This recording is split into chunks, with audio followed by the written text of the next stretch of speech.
that the first recorded word for freedom in any human language is the Sumerian amargi, a word meaning debt freedom. Our freedom fundamentally means, among other things, our freedom from debt. But the mainstream education system in today's world and in the United States is such that to be a student is to be in debt. That to be a student is to be not only unfree, but to be a slave to a system of debt. Education is becoming increasingly expensive, and our current coronavirus-ridden situation is making this increasingly clear. But friends, there is hope. There is GCAS, a unique, creative, student-centered, democratic intervention in higher studies, deeply committed as it is to a debt-free education, an education that is meaningful, an education that is liberating. It is not for nothing that 7 years ago, more than 100 leading intellectuals, writers, filmmakers, poets, artists, academics, activists came together and formed the Global Center for Advanced Studies, or GCAS, believing in the power of people and in their ability to create a healthier world through compassion, cooperation, creativity, co-ownership, and of course, the freedom to pursue ideas unencumbered by privatization.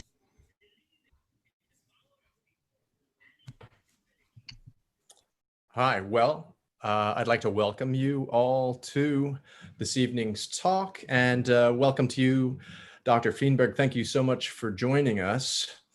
Before we get started, I'd like to thank GCAS for organizing this and Creston Davis. I would lend my voice to those in support of this initiative with a focus on critical theory and global education. Debt-free is the good way to go. So Dr. Feenberg is a Canadian research chair in philosophy of technology at Simon Fraser University. He has had posts as an academic at numerous institutions, including San Diego State, the State University of New York, Buffalo, Duke, the Sorbonne, and others. Dr. Feenberg is well known as carrying the mantle of the Frankfurt School forward in critical theory with a focus on technology. He studied originally with Herbert Marcuse. Dr. Feenberg has 9 books, including Critical Theory of Technology, The Philosophy of Praxis, Marx, Lukács, and the Frankfurt School, as well as his most recent techno system. So Dr. Feenberg has then developed on the basis of work from the Frankfurt School, but assimilating ideas from constructivism, actor network theory, and other contemporary movements in social theory and philosophy of technology, what is called critical constructivism, complementing very much and perhaps making helping to realize the hope of the original Frankfurt School theoreticians to theorize and move to practice that is helpful on issues of technology. So tonight we're here to discuss philosophy and technology in the 21st century. We're very, very happy to have you here, Andrew. And you're known as one of the strongest proponents for the view that technology is not neutral, but is always value-laden. And in describing that view, you use 2 key concepts. One is that instrumental or technological rationality is underdetermined. That is, it's not offering us enough to tell one specific path of development along which technology should develop. And values thus are able to enter in. And this happens through what you call a technical code. So I'm wondering if you could start by helping us understand some of the ideas in your toolbox that are going to help us tonight as we approach this problem, discussing those two ideas as it's related to this idea of value-laden technologies. Okay, nice to be here. I'll try and explain briefly the elements of the theory. The key idea is that technology is not determined, not specified completely by technical considerations. There always are choices that the technologists have to make that aren't given with the technical specifications. So, for example, you think of chairs and tables. How high are chairs and tables? There's a standard height everywhere you go, but it's different, or used to be anyway, in countries like Japan, where people used to be shorter. So when on my first trip to Japan, I was shocked by this difference. Now, there's nothing in the field of carpentry that would tell you how high to make the tables and chairs. You've got to consult the social world in which they will be located to make a determination. So this is what it means to say technology is underdetermined. It's underdetermined by purely technical considerations. And this is true of all technology. It's simply not possible to get all the answers out of the engineering textbook. There's always going to be other considerations. And in a company, this is obvious. That's why you have people in the marketing department who give the engineers some idea who the thing is going to be used by and how they're going to use it. And then the engineers have to adjust their work to those social considerations that are brought to their attention by the marketers. This is not just a question of marketing in corporations, it's technology generally. Just how much pollution should cars emit? That's a political question. And it's a political question that eventually ends up as a technical specification. But it starts out with regulation, with a political decision that's made in function of voters' preferences. So this is then what it means to say technology is underdetermined. As for the technical code, that is the way I understand the translation between social considerations and technical specifications. The social considerations are, we want air of a certain purity. The technical specification is, let's put a catalytic converter on the exhaust pipe. The catalytic converter is in effect the translation into the language of engineering of the social demand for cleaner air. And the technical code is simply the sort of, what would you say, the ideal type that allows you to go from one to the other. It enables the translation or explains the translation. So those are some of the basic categories. Yeah, I think that's a really helpful beginning. And a lot of your work has focused on specific technologies like those that you've just mentioned. But in numerous work throughout your career, and then most recently in Techno System and your recent article, Critical Constructivism, you broadened the scope and you underline how not only those specific technologies become encoded with values, but also that bureaucracies and administration in modern societies do. And so I wonder if you could talk to us a moment about the parallel between the encoding on those technologies and the encoding on a bureaucracy or a contemporary political administration. Well, I started out working on technology, but I eventually realized that the same type of rationality that's exhibited by technologies is also exhibited by various social institutions. Bureaucracies they're not based on engineering specifications, but they're based on rules. And those rules function very much like specifications. They translate social demands into, in this case, bureaucratic rather than technical terms.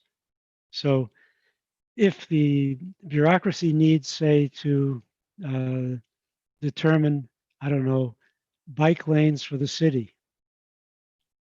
Right? It's translating a politically expressed desire for sustainability into an urban transportation system. So, and bureaucracies of all kinds are busy doing this. They're transforming what are discursively expressed demands, desires, into terms that can be formulated as rules and enforced indifferently by whoever happens to occupy a certain place in the bureaucracy. I think that's really helpful. And it ties into this idea of a techno system that is the title of your last book, where you have this broadened scope. It looks like you're beckoning back in some ways to work that influenced you early on, that of Heidegger, that of Lukács, and so on. You write of the techno system, for example, that it's no ordinary object of empirical study, it's the framework of our existence. And this sounds a lot like Heidegger's view of the Gestell, that, the enframing that he thinks characterizes contemporary life, but really he thinks characterizes Western reason. That is where we reduce objects to this, what he calls the standing reserve, or looking at them as pure raw materials. Now, Heidegger's approach to that question was to poeticize life. He's beckoning back not only to a pre-modern kind of worldview, but to a pre-Socratic worldview as he sees it, because he thinks Western reason got us off on the wrong foot, moving us in this direction. Now, you're more influenced by Lukács, or I don't know, otherwise influenced by Lukács and Marcuse, for example, who see this instrumentalization of things in the modern world not necessarily as rooted in Western reason, but in capitalism in part. So I'm wondering if you would talk about that, and then what your solution is, which is like the solution of Lukács and Marcuse, not a poetic one so much as a political solution. Yes, well, Heidegger actually, I read Heidegger when I was a student before I knew who Marcuse was. And then I later discovered that Marcuse had been Heidegger's student. And there's certainly a strong influence of Heidegger's conception of technology on One-Dimensional Man, Marcuse's most famous book. And the idea here is also present in Dialectic of Enlightenment of Adorno and Horkheimer's famous book. It's the notion that in modern societies, everything is regulated by instrumental reason. Everything is organized around the power to make things happen, to do things, to control things. And if that's the case, then it has an associated, I mean, on the one hand, you can say, that's great, now we have penicillin. On the other hand, we have the technical control of human beings, which goes along with penicillin. If you can do the one, then the other comes naturally. So human beings are part of reality. And if your technology allows you to control reality, it allows you to control humans. We become part of the system. This is the techno system. And we're controlled through rational means, not through coercion, not through violence, although those may on occasion be required, but for the most part, simply by following the operating manual for this, that, or the other aspect of our life, we're subject to a kind of soft control. So this idea that's in Heidegger and also in the Frankfurt School, in Marcuse, for example, is a critique, a kind of quasi-dystopian critique of modernity. And the question is there any other way to think outside the framework of this instrumental rationality that's taken over so completely in modern societies? This is quite different, of course, from pre-modern societies in which instrumental reason exists, but it's, marginal. Mostly people are not thinking about how to control the world around them. They have other concerns, um, like getting to heaven or arranging the family or whatever. But we're so preoccupied by this instrumental approach that we even have operating manuals for all the things that um, people formerly thought of as non-instrumental. You can go to a bookstore and buy an operating manual for marriage, for divorce, for friendship, for child rearing, just about everything, even perhaps getting to heaven. Um, so, uh, is there an alternative? That's the question. And for Heidegger, this poetic thinking was an alternative. I am not so pessimistic. Marcuse in One Dimensional Man pretty much agreed with Heidegger that this kind of instrumental thinking had taken over, completely colonized the minds of people in advanced industrial societies. But he did hold out some place for critique. So is it poetry? Is it intellectual critique? I think that these thinkers went too far in terms of understanding modern societies as dystopian, and that there is still a large area of non-instrumental thinking that's available to people, and that can become the basis for political responses to problems they perceive in the technical environment.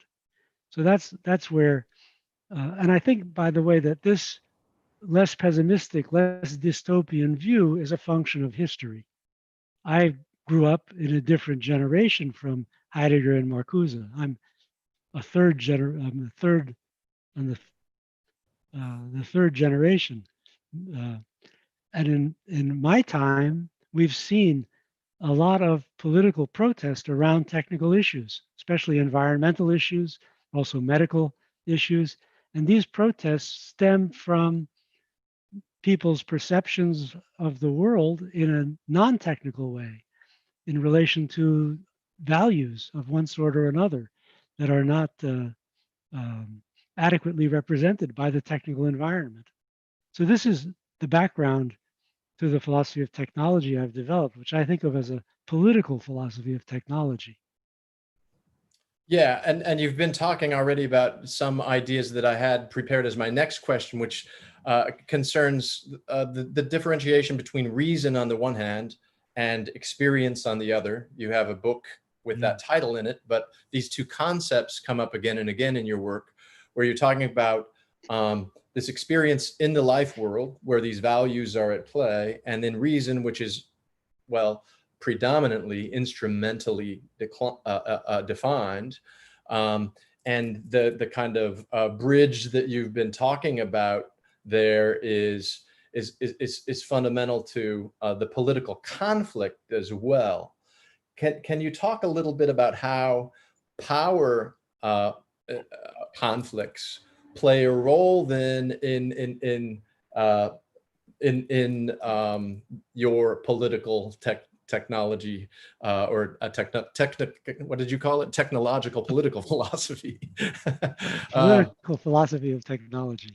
Political philosophy of technology. So on the one hand, you have been influenced by Marx on power, as well as the Frankfurt School, Lukács, and then on the other hand, Foucault. So I wonder if you would talk about reason and experience as it plays out with power conflicts in the political arena.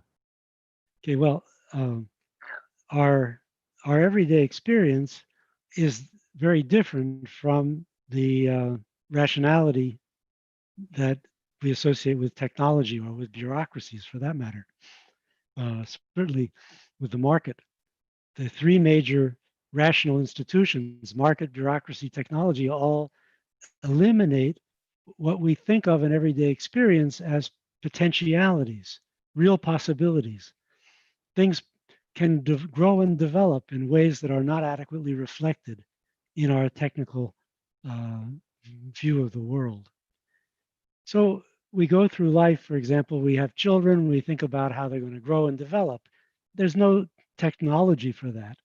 Of course, technology might play a marginal role. You know, if they get sick, you take them to the doctor.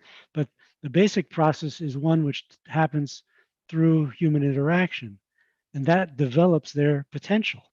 But we also have ideas about potentiality in relation to other things, not just children, but nature, social relations, social institutions, and so on.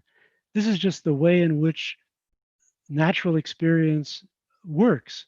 And it was first formulated clearly by Aristotle in ancient Greece in his metaphysics. So this is a different view of the world from the technical view, but it has to interact with the technical view, because you can't imagine a technology that doesn't in some ways stem from human experience and desire. So let me just,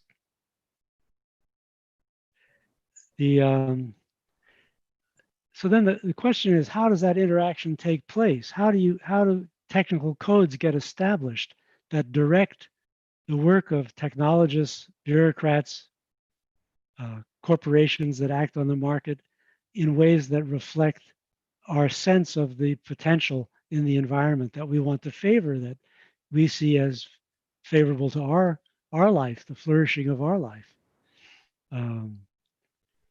So that has to happen through a dialogue. There has to be some kind of interaction between everyday people and their consciousness and their articulated view of what they want out of technology, and the technologists who have the skills and belong to the tradition of skills that enables them to change the world technically.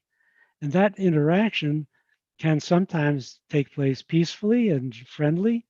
Sometimes it requires a certain amount of pressure, tension, especially when there are institutions like capitalist corporations interposing themselves in between the technical experts and the lay public, and biasing the operations of the experts. So that's why we have protests, for example. The protest, say, for cleaner air was never about getting rid of technology. It was about getting the technology to improve the technology. But that's not something that the protesters could personally do. They needed the mediation of technical experts to do it. So there's how do you get the attention of those guys? They have a tradition of autonomy, of independence from the public. They don't want to hear from you. So you have to make a little noise. This is why there's so many protests around technology, trying to break through obstacles, both the intolerance of technical experts of uninformed opinion and the corporations or government leaders who have interests contrary to those of the public. And so we have a political, a whole domain of the public sphere that's given over to these kinds of conflicts around technology. This is the politics of technology. Yeah, that's interesting. You're highlighting, on the one hand, how this can happen within our political institutions as a kind of dialogue where laws are being hammered out. And then on the other hand, how the pressure of civil society is, well, sometimes influencing that, or influencing people as they go back and sort of redraw administrative guidelines or technological codes and so on. I find that very, very interesting. Now, the situation we're in right now, where we're having kind of a crisis with democracy. One of the reasons that I was so attracted to your work initially was this focus you have on the democratization of technology.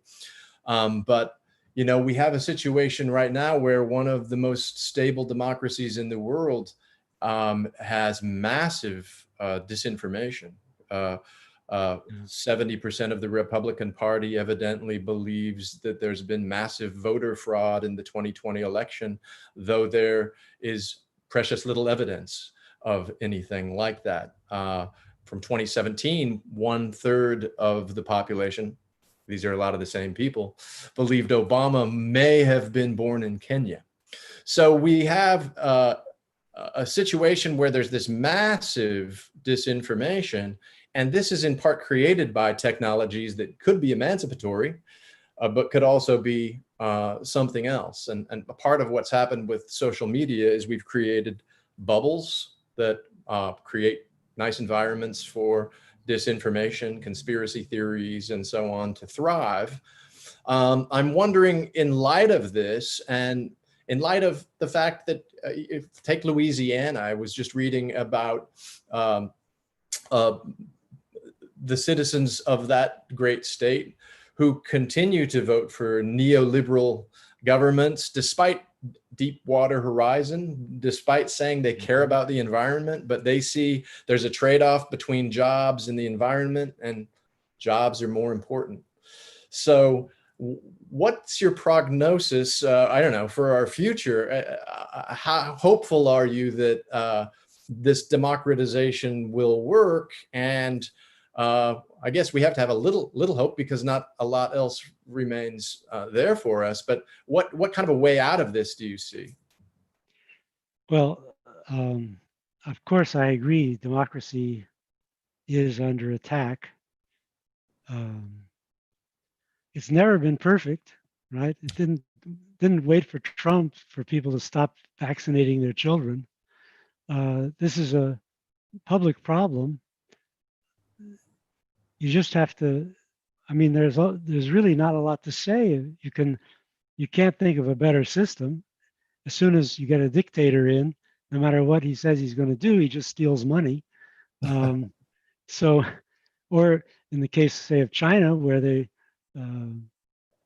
there's human rights violations on a large scale are possible under a dictatorship that are not really feasible in a democracy. So you don't want, even though a government like China's is very effective, it's still scary to think of that as an alternative. So we're stuck with democracy, and we have to do the best we can with it. I don't know that there is any final answer to your question. It's simply a struggle, and we're engaged in that struggle to the extent that we haven't already given up hope. So I think it's a bad idea to give up hope while there's still room to struggle. And there certainly is today. The failure of Trump to get reelected was a sign.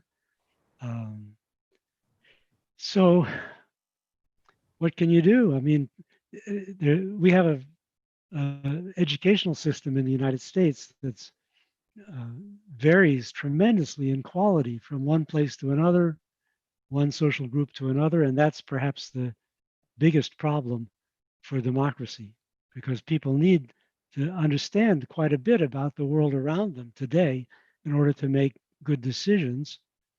I mean, is all those fires in California because the Californians approved of gay marriage, or is it because of climate change? You need to make a decision about that, right? And that, I think education is the key to people being able to make intelligent decisions in cases such as that. So, but I guess that's not a very exciting or interesting answer to your question, because I really don't think there is one. There is something wrong with human beings, that's for sure. They're not angels. And it can be mobilized by demagogues, and frequently is. And all you can do is try and fight the problems as they arise. Right, and I mean, it's interesting to think of your work in techno systems and critical constructivism, where you're writing about how these values get placed into the way bureaucracies work, right? We've Yes. seen for a long period of time this kind of neocon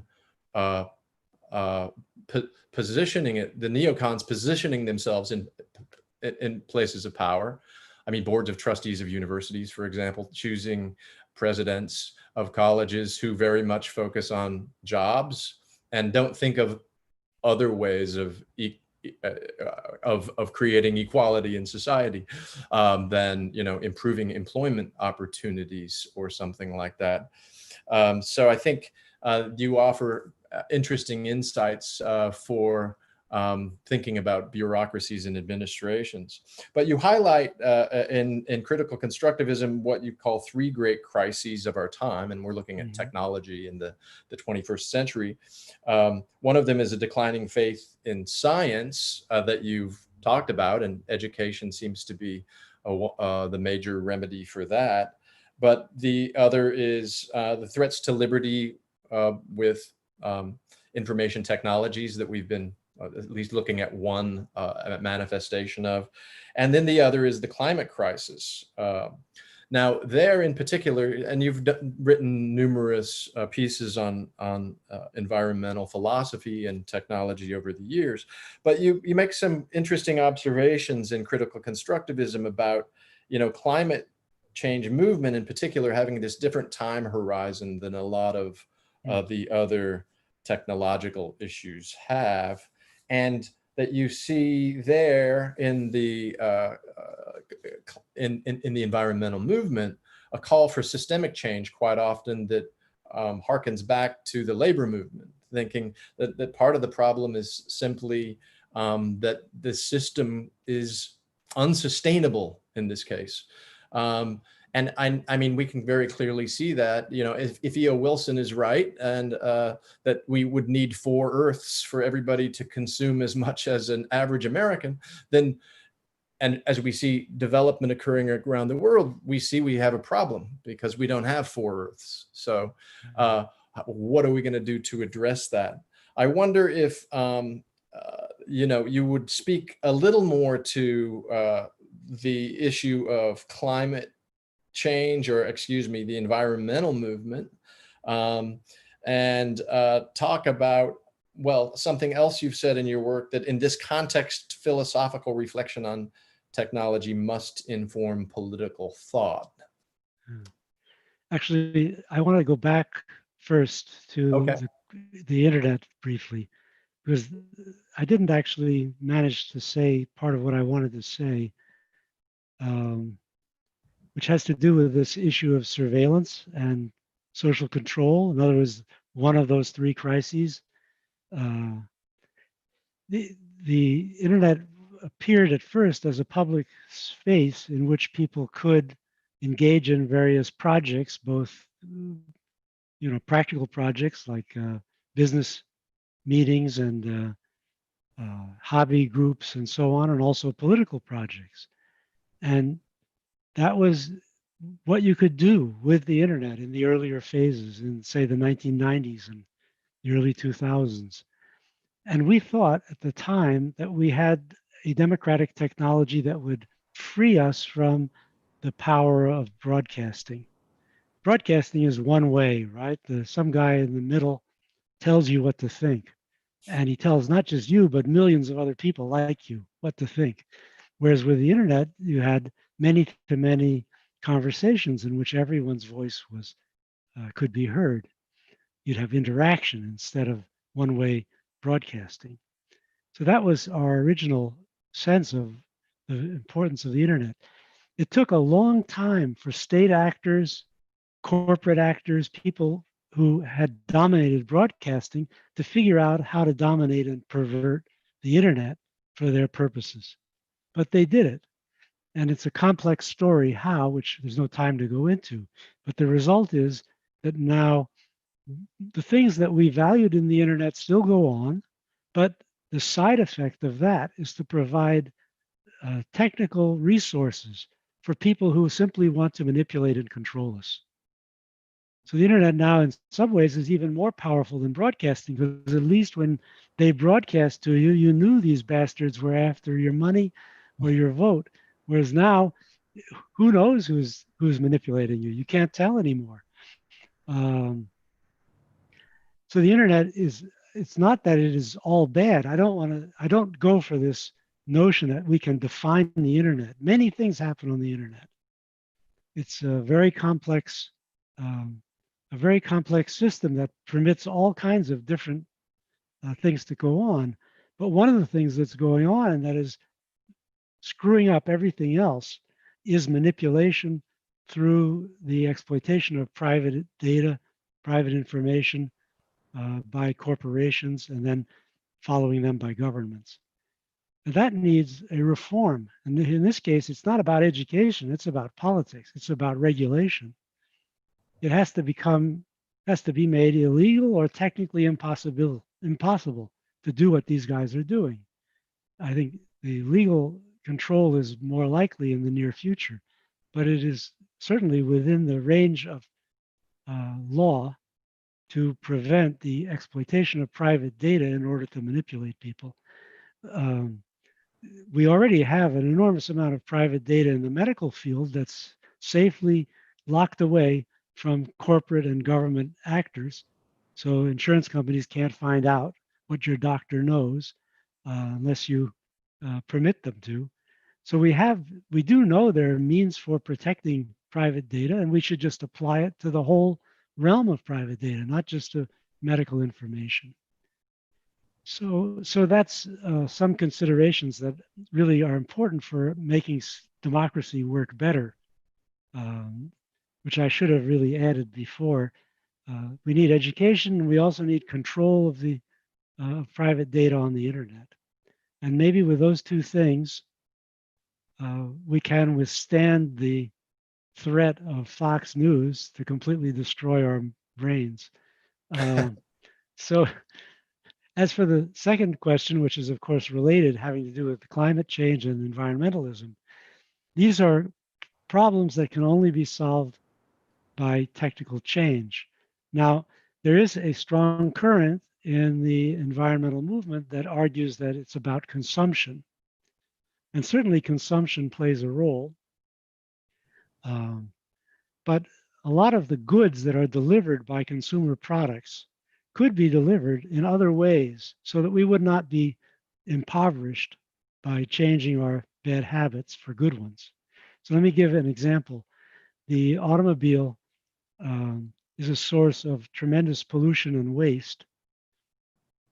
You see these 2-3 ton monsters rolling down the freeway with one person at the wheel.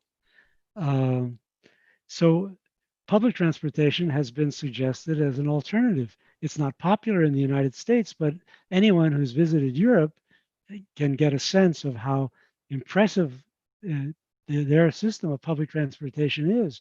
People live quite well in Paris without ever driving a car for their whole lives.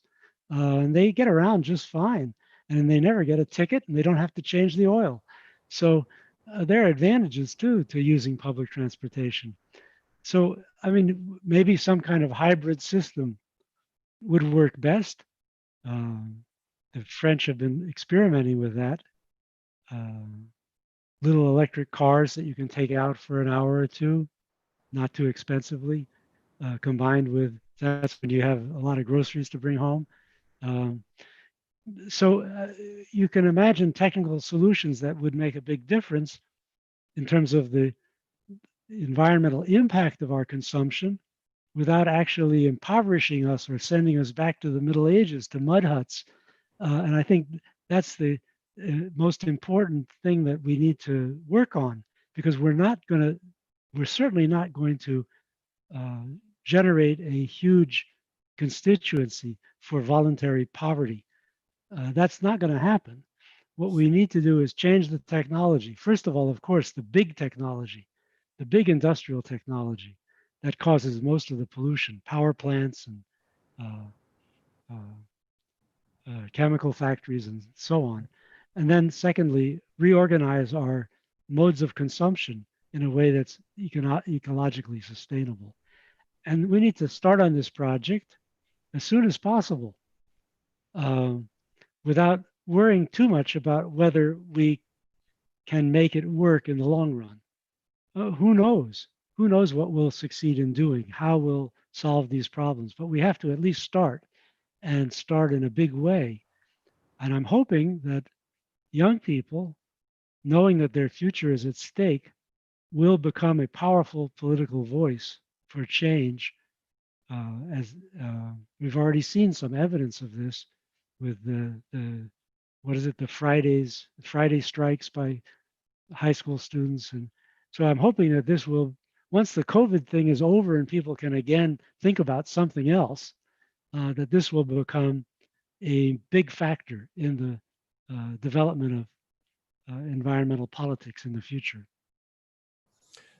Yeah, so I think you've made some really important points there, underlining that these two crises that we're faced with really are fundamentally also about technologies. It's about surveillance technologies, about internet as a system that provides possibilities for disinformation, about the kinds of products we design and the effect that those products and the consumption of them has on the environment. We could also think of just how robots are replacing people in the job market, and we're going to have more and more people globally underemployed or unemployed, and so all of those very, very important political issues are also tied into technological issues.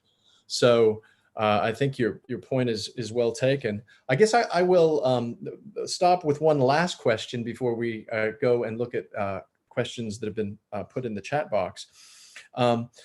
Part of what you have talked about in the history of your work is how some of these issues are exacerbated by capitalism, and that is, I don't know, what we might think of as the colonization of the life world by business or something like that.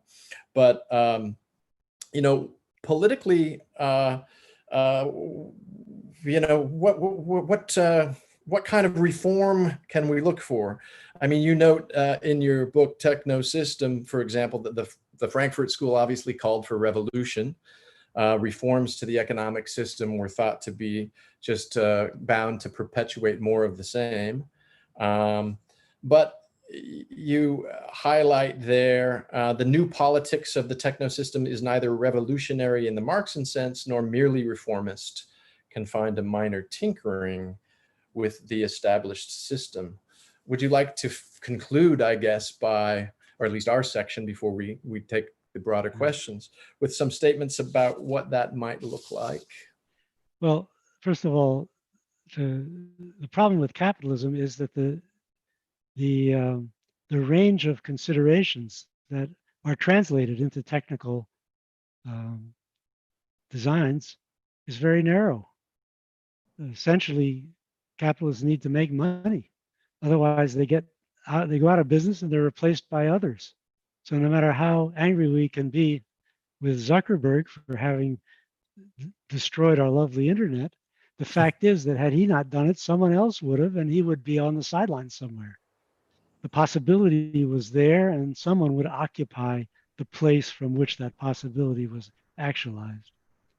And the narrowness of his concerns, because he's trying to make money with his system, leaves out all sorts of things we think are important, like privacy and honest communication and so on. So capitalism has this problem, but it also has a remarkable flexibility. When you constrain it, when you push it in one direction, it adjusts. It doesn't collapse. It's not fragile. And so we have succeeded in making capitalists who hated the idea do all sorts of wonderful things, like put seat belts in cars. And does anyone remember that used to be absolutely prohibitively expensive, impossible? So said all the business executives from auto companies in the 1950s. Then they were forced to do it, and it turned out, okay, it's no big deal. This happens all the time. They adjust, and they still make money. So the question really about their adjustment to these environmental problems is, can they adjust? Because these are pretty drastic changes we're asking for. Transforming the whole energy system, testing all chemicals to be sure they're safe, completely changing the way in which medicine is organized in the United States. And these are huge changes. Will the system adjust? I mean, given enough time, presumably it could adjust to anything, but there's a finite time here. Essentially 1 generation, all this has to happen. And if it can't be done under capitalism, then there'll be strong pressures to move to a socialist system in which capital is not privately owned, but owned by institutions that represent the public. directly, politically. Now that's quite possible. That could happen. Stranger things certainly have happened than the failure of an economic system and its replacement by another one. So I'm not sure I answered all aspects of your question. There was something else that I've forgotten that you wanted me to talk about. I think you hit the main point the main point there. I'm going to go ahead now. Thank you so much for that. I'm going to go ahead now and turn to some of the questions that are up here on in the chat.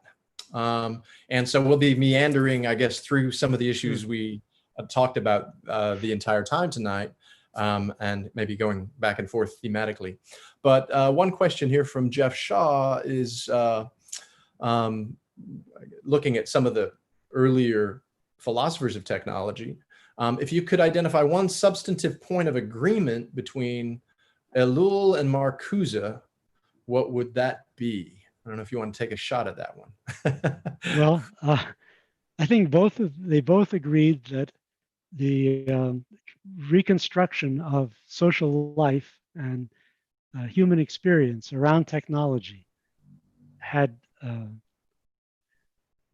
dangerous consequences for things that we value at least as much as anything technology can give us, such as freedom and human dignity. Great, thank you. Here's a question from Neil Thomas. I'm wondering what you make of Shoshana Zuboff's conceptualization of surveillance capitalism. Do you see the issue as she does as a new reform of control over our collective behavior? Oh, let me see if there's a little more there. I guess that's what I have. Okay, that's good. Yeah, no, I think she's right. I used her earlier work in my earlier work, and I just wrote something on the internet just shortly before her book came out, in which I discussed some similar issues.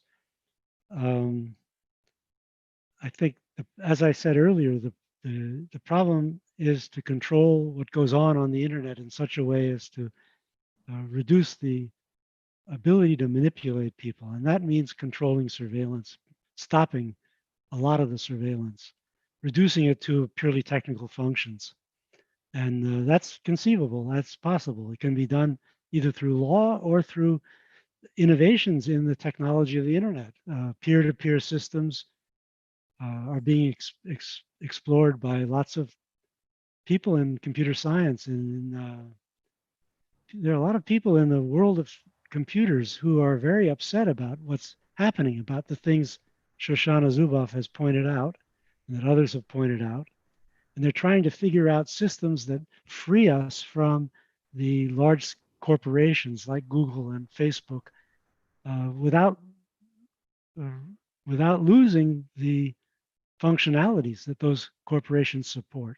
And if that's successful, then you wouldn't need legal controls because you'd have even more effective technical ones. So we're waiting to see what'll happen. Okay, a follow-up, you might have even spoken to a little bit this, but I'm going to go ahead and read the rest of his question, which I've now seen. You did speak to some of these issues. Is it more simply about monopolies? You've addressed that. What kind of policy interventions would you advocate for? And then especially to mitigate against surveillance capitalism, and how might we, this last part, I think you could speak to maybe more than you did. How might we conceptualize intervening in the technical code in light of what she is arguing? Well, yes. Right now, the way the technology of companies like Facebook and Google is designed, it's designed to harvest private data so that it can be analyzed and used by advertisers and propagandists. And that determines a lot of the technology of the systems. They have huge server farms where they're conserving all this data and analyzing it. And that would be presumably unnecessary in a system that was not based on making money off private data. So you could imagine a very different organization of the system would be much more sustainable in ecological terms and humanly much better. And you'd have to, in other words, the translation of the demand of the public for privacy, assuming that such a demand emerges, into technical means would result in significant changes in the technology of the internet. Excellent. So from Sarah Jacob, I have a question. It seems the more technological society becomes, the less concerned we are with asking what I think are important Socratic questions, such as what is the best sort of human life? And instead assumes a life can have all mundane activities, manual labor of all types performed by machines will do better. Even thinking is now controlled by technology through email prompts to our sentences and so on. Considering how values play an important role in technology, how do we change this human function replacement type of technology? Also, universities are cutting programs due to financial distress. Programs being cut in Vermont are a vast number of the humanities programs that can help us reconsider these values. How can we end this vicious cycle? There's too many things in this question for me There's to a lot of remember things them in all. that question. The vicious cycle, I guess, of the replacement of these life concerns of the life world by technological considerations, I guess. Yeah, I remember once looking at a brochure from a public relations firm that was advertising to universities how to get students. And their slogan was, positioning is knowing thyself. So there's so much for Socrates.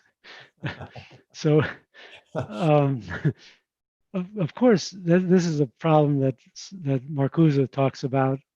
It's implicit in what Heidegger writes, or Ellul, the way in which the consumer environment is organized is telling us what the good life is.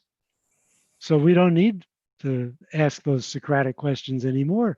Just get the latest gadget. And we're directed toward the activities that constitute the official good life of the consumer society. And of course, the questioner is right that this is insufficient, that we ought to be able to think about our lives independently of the goods available to enhance it. And that's, I mean, that's philosophy, right? That's what philosophy is about.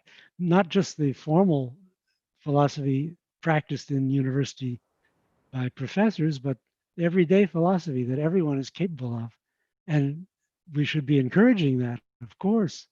And this is, to some extent, it's already there, it's out there. And that's why there are critical reactions to things like climate change or problems in the medical system. You know, lots of people have ideas about this which are developed from their critical sense of what's insufficient or bad about the environment created by technology and the bureaucratic organizations that operate it. So as for the universities, they've been handed over to a bunch of imbeciles who pay themselves enormous salaries, which then means there's not enough money for the French department. And this is just a terrible evolution, which should, you know, what can you do? I mean, it's a serious decline in the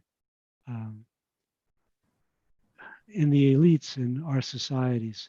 I mean, and I see this decline in other, even more dramatic areas. I mean, how is it that Volkswagen, a company, the biggest company in Germany with 500,000 employees, could think it should cheat on the pollution control measures of the US? I mean, how could they come up with that? Or the bankers in 2008 defrauding tens of millions of poor slobs with fraudulent mortgage securities, or Boeing putting out planes that were inadequately tested and killing people. I mean, so, and then of course, the biggest example of all is the President of the United States. What has happened to the elites in advanced capitalist societies? They're no longer prudent, they're no longer clever, they can't engage in any really large scale project. They couldn't even get masks to people in the COVID epidemic. I mean, what the hell is going on here? So we just have to hope that this particular phase ends at some point, and that we get a. I mean, if we have to have a system run by these people, that they get a little smarter and and more prudent. And I don't know. I just am puzzled, and I guess it's a strange. I think it's a very strange moment in history, and the fact that universities are being trashed by businessmen is one of many symptoms of this strangeness. Yes. I have a couple more questions here. What are some other information technologies than internet? And might there be transferring of technology by other means than the internet? I don't know if you would like to do that. And I'll combine a second question or a third. Is all technology intentional? So if you'd like to take a stab at any of those questions. I mean, there are many technologies besides the internet, obviously. There's transportation technologies, there's mobile phones, telephony. Oh, it was information technology. Yeah, telephony. Okay. Yeah, telephones are information technology too, but there's also all these questions about transportation, there's mining, there's, I'm not sure what there is to say beyond from the standpoint of that question. Excuse me for just a moment, I have to sneeze. Oh, yeah, certainly. Maybe I can avoid it. Let's see. So I really don't know how to answer it. It's not really a question. Yeah, okay. Then a final question. Here's a sci-fi question for you. I guess we don't know what kind of a world we're going to be moving into in light of our environmental crisis right now.